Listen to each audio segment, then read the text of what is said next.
remercie davantage d'ailleurs que M. le Président de la République accorde une importance particulière au rôle primordial que devra jouer la primature maintenant et tout au long du mandat. C'est tellement important pour lui qu'il me rappelle tout le temps qu'il attend impatiemment le projet de décret portant organisation de la primature. Madame Diatta a tout à l'heure parlé de l'organisation de la primature, qui est l'organisation actuelle.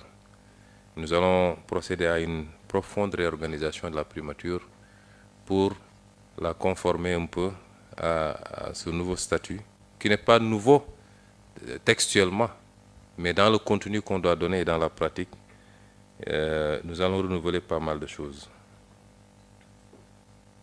Et cette primature, qui doit jouer ce rôle extrêmement important, voire déterminant, doit fonctionner sur la base d'un certain nombre de principes.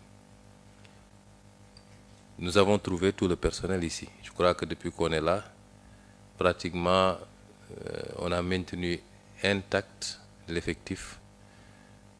Nous n'avons même pas essayé de savoir qui est venu quand et avec qui, sauf à quelques cas,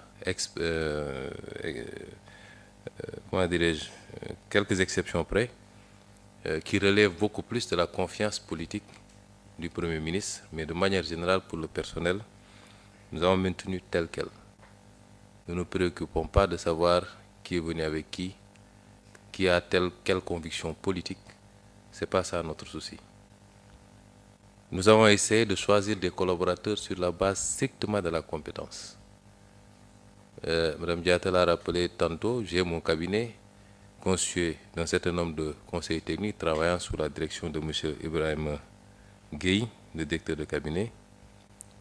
Mais en commençant par lui-même, le directeur de cabinet, et plus peut-être 90% de ceux qui constituent le cabinet, je ne les ai jamais connus auparavant. Je les ai sélectionnés sur dossier et par rapport à un profil. Parce qu'il n'est pas question pour nous de procéder à une politisation qui ne réponde pas qui ne corresponde pas à un souci de compétence d'abord. Et il en ira de même pour tout le personnel.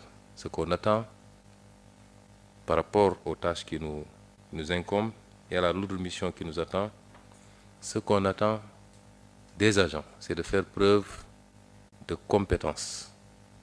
Chaque agent a son niveau de faire preuve de compétence. Le chauffeur n'a qu'à être un chauffeur compétent. Le gestionnaire du courrier n'a qu'à être compétent dans ce qu'il fait. Ainsi de suite, ainsi de suite.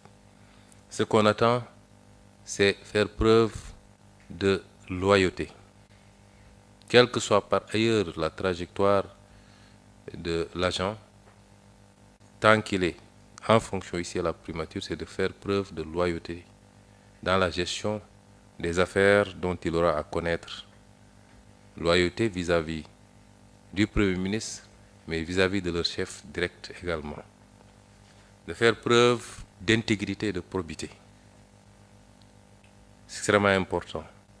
On a parlé de Djoub Djoubal Djoubanti, ce n'est pas simplement un slogan. Nous serons très regardants sur ces questions. Je ne serai pas regardant sur les profils politiques ou sociaux des uns et des autres, ce n'est pas mon problème. Mais sur ces questions que je viens de soulever, nous serons très regardants et nous appliquerons la tolérance zéro. On a eu ici déjà un cas, relativement à des cas des soucis d'intégrité, et nous avons pris immédiatement la mesure de relever l'autorité concernée et nous continuons à examiner de très près ce cas. S'il faut aller au-delà et peut-être aller au niveau de la justice, nous irons. Nous serons intraitables sur ces questions. C'est un rôle extrêmement important qui est attendu de la primature, particulièrement dans la perspective, bientôt, en tout cas durant ce mois de septembre, nous le souhaitons, de la présentation au Sénégal et au monde des nouveaux référentiels. Je ne dis pas du nouveau, mais des nouveaux référentiels de politique publique, notamment la vision 2050, qui fait une projection sur un quart de siècle, la déclinaison décennale et la stratégie quinquennale.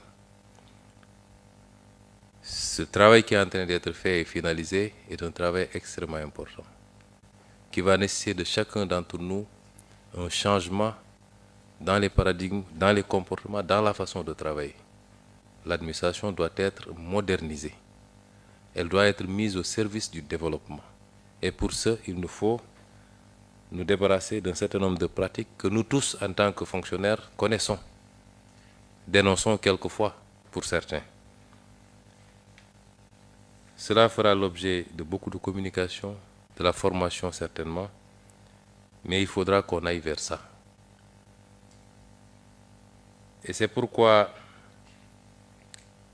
je veux rassurer tout le monde.